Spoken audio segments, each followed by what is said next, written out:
আমার প্রিয় মোবাইলটা আমাকে এভাবে ঠকালো, কখনো চিন্তাও করতে পারিনি।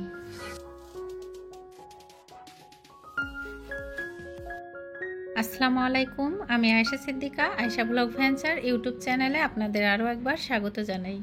কাছে এবং দূরে, দেশ এবং দেশের বাহিরে যে যেখান থেকে আমার আজকের ভিডিও দেখছেন, আশা করি আল্লাহর রহমতে সবাই ভালো আছেন, সুস্থ আছেন।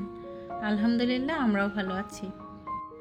আজকে আরেকটি নতুন ভিডিও শেয়ার করছি। ভিডিও শুরুতেই আপনাদের কাছে একটা রিকোয়েস্ট থাকবে, ভিডিওটি স্কিপ না করে পুরো ভিডিও দেখবেন। আশা করি ভিডিওর কোনো অংশ কিংবা আমার কোনো কথা আপনাদের সামান্য পরিমাণে ভালো লেগে যেতে পারে। ভিডিও দেখে নিশ্চয়ই বুঝতে পারছেন, এই যে অ্যালোভেরা গাছগুলো আমি তুলে ফেলছি। হয়তোবা কেউ অবাক হয়ে যাবেন, হয়তোবা বুঝতেও পারছেন যে কেন তুলে ফেলছি।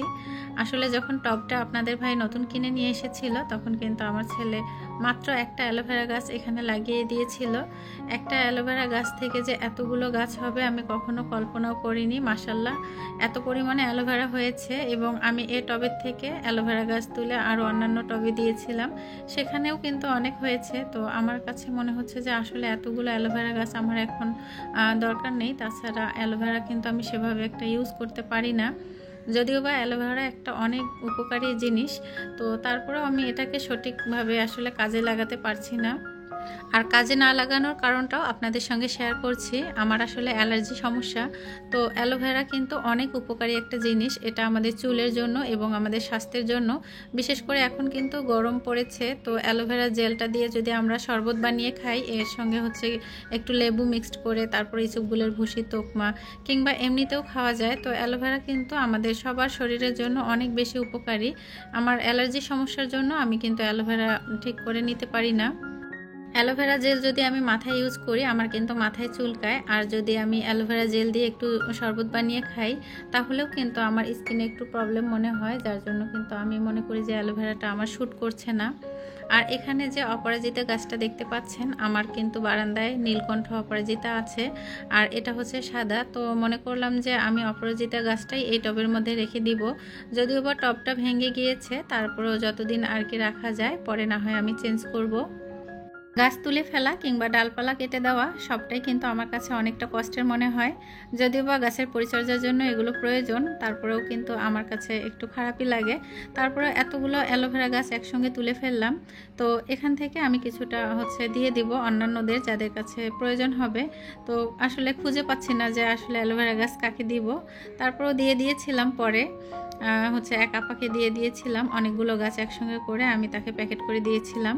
আর বাকি অ্যালোভেরাগুলো আমি ফ্রিজে করে রেখে দিয়েছি। আর সেখান থেকে কিছুটা আমি জেল নিয়েছি বের করে। তো যাই হোক, এগুলো কাজে লাগিয়েছি আর কিছুটা আমি রেখে দিয়েছি। তবে অ্যালোভেরা যেন না চুলকায় এবং এর ভিতরে যে একটা ক্ষতিকর পদার্থ থাকে, সেটাও কিন্তু আমরা নিয়ম করে বের করে দিতে পারি। আমরা যদি অ্যালোভেরাটা কেটে পিস করে রেখে দেই, এর ভিতর থেকে একটা লাল কষ বের হয়ে যায়। সেটা বের হয়ে গেলে কিন্তু দেখা যাচ্ছে যে অ্যালার্জি সমস্যাটা একটু কম হয়, এর উপকারটাই আমি মনে করি বেশি হয়। ছেলের এক্সাম শেষ হয়েছে, ছেলে একদম রেডি, পাশাপাশি তার ছোট বোনকেও রেডি করিয়েছে। তো আমার তো রেডি হতেই হবে, তো আমিও রেডি হয়ে নিলাম। যদিও বা আমার আসলে অনেক কাজ পড়েছিল, তারপরে আপনাদের ভাই বলল যে ঠিক আছে, যেহেতু এক্সাম শেষ হয়েছে একটু বাইরে নিয়ে যাই। তো আমার ছেলে মেয়ে মহা খুশি। আর এই যে আমি আজকে কতদিন পর যে এই সময়টা বাইরে এসেছি, আসলে নিজেও বলতে পারবো না। যাই হোক, তো আমারও কিছু কেনাকাটা বাকি ছিল, মানে আমার কিছু প্রয়োজনীয় জিনিস কেনাকাটা করতে হবে। তো ভাবলাম যে আপনাদের ভাই যেহেতু অনেক বেশি ব্যস্ত থাকে, বাহিরে যাওয়া হয় না, তাছাড়া আমার একা একা বাহিরে যেতেও ইচ্ছে করে না। তো সন্ধ্যার পর এই যে আমরা সবাই মিলে একসঙ্গে বাহিরে ঘুরতে গিয়েছিলাম। তো আবহাওয়াটা অনেক ভালো লাগতেছিল, যেহেতু এখন একটু গরম পড়েছে। আর এই লেকটা থাকার কারণে এখানে কিন্তু আবহাওয়াটা অনেকটা ঠান্ডা ছিল, একটু বাতাস ছিল। তো এখানে অনেক লোকজন এসে কিন্তু দাঁড়িয়ে থাকে, আবার বসে থাকে, মানে সময় পাস করার জন্য। জায়গাটা আমি মনে করি যে অনেক সুন্দর একটা জায়গা। কিছুটা সময় এখানে দাঁড়িয়েছিলাম, মনে হচ্ছে যে অনেক দিন ধরে একটা খাঁচার ভিতরে বন্দি ছিলাম, আর সে খাঁচা থেকে আজকে আমি মুক্তি পেয়েছি। আমার কাছে এরকমটা মনে হচ্ছে। আসলে ইউটিউবে কাজ, তারপর সংসারের কাজ, সব কিছু মিলিয়ে আমি একদম বন্দি একটা জীবন যাপন করতেছিলাম। তো ঈদের সময় আমি কেনাকাটা করার জন্য মার্কেটে এসেছিলাম, তারপর হয়তো বা আমার সেরকম একটা সুযোগ হয়নি বাইরে আসার। তো এই যে এসেছি, প্রথমেই আমি এখানে এসেছি কিছুটা আমার প্রয়োজনীয় জিনিস নেওয়ার জন্য। তো কিছু কেনাকাটা করেছি। বর্তমান সময়ে এত পরিমাণে নকল জিনিস বেরিয়েছে, কোনটা আসল কোনটা নকল বোঝার উপায় নেই। বাচ্চাদের জিনিস থেকে শুরু করে বড়দের সব রকম কসমেটিক্স এখন 1 নম্বর 2 নম্বর। তো জনসন পাউডার কিনতে গেলেও এখন ভয় লাগে। যাই হোক, একটু দেখে শুনে আমাদের সতর্কতার সাথে কিনে নিতে হয়। তারপর আমি কুকারিজের দোকানে এসেছি। তারপর কুকারিজের দোকান থেকে আমার কিছু কেনাকাটা বাকি ছিল, প্রয়োজনীয় জিনিস কিছু কেনাকাটা করেছি।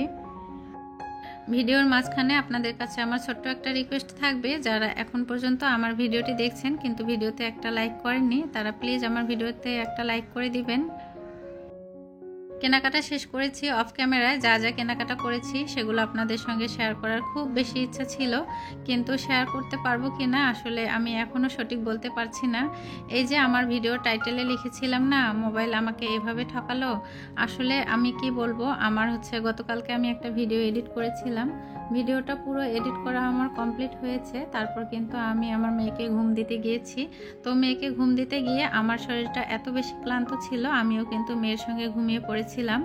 তো ঘুম থেকে ওঠার পর যখন আমার মোবাইলটা বাজতেছিল, কল এসেছে, তখন আমি কল রিসিভ করব, কিন্তু কল রিসিভ করার সময় দেখতেছি যে আমি কল রিসিভ করতে পারছি না। তো একদম পুরো ডিসপ্লে আমার নষ্ট হয়ে গিয়েছে, গ্রিন স্ক্রিন পড়ে গিয়েছে।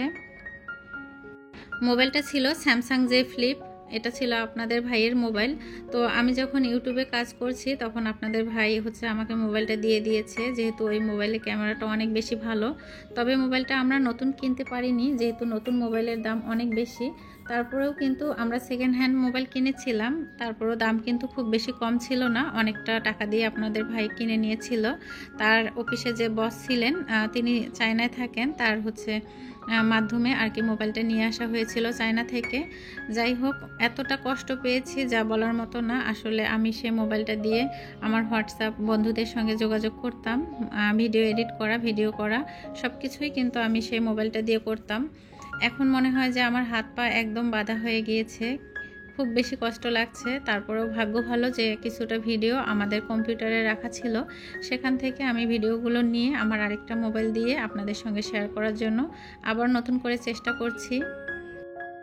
আমি যে এখন ভিডিওতে ভয়েস দিচ্ছি, আমি আসলে অনেক বেশি কষ্ট পাচ্ছি।